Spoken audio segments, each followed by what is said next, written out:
me. I come from Lebanon. I was born and raised in Lebanon, which used to be the only majority Christian country in the Middle East. We were open-minded, we were fair, we were tolerant, we were multicultural. We prided ourselves in our multiculturalism. We had open border policy. We welcomed everyone to come to our country because we wanted to share with them the westernization which we had created in the heart of the Arabic world. Muslims used to send their children to study in our universities because we had built the best universities in the Arabic world.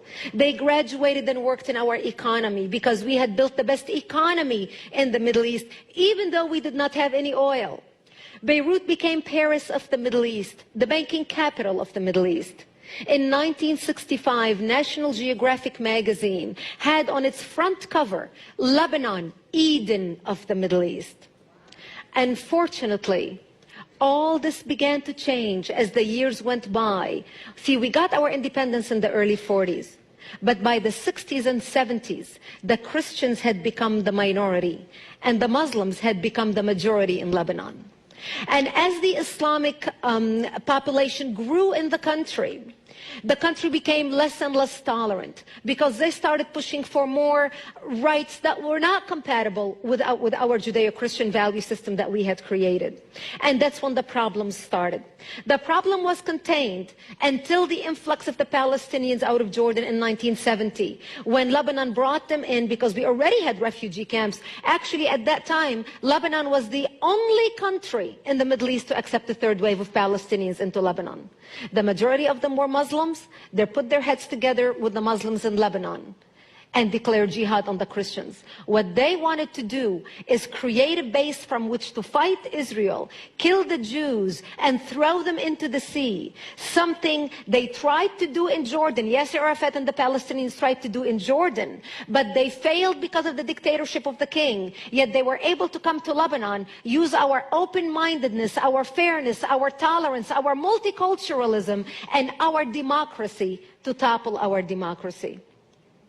My 9/11 happened to me in 1975 when radical Muslims blew up my home, bringing it down, burying me under the rubble wounded, as they shouted Allahu Akbar.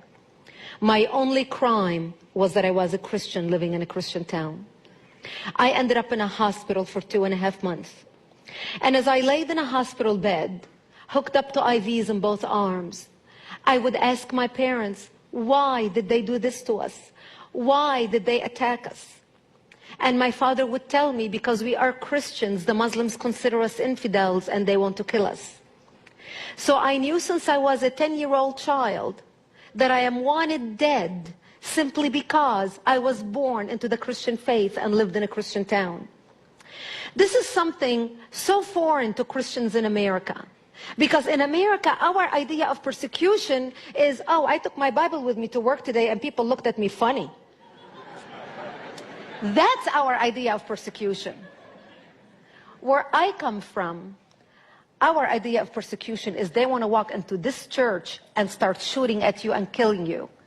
Just like what they're doing in Iraq right now, just like what they're doing in Egypt right now, just like what they're doing in Syria, just like what they did in Lebanon. Actually, what launched the all-out war in Lebanon was 4 Muslims walked into a church service on a Sunday morning just like this and started shooting at people.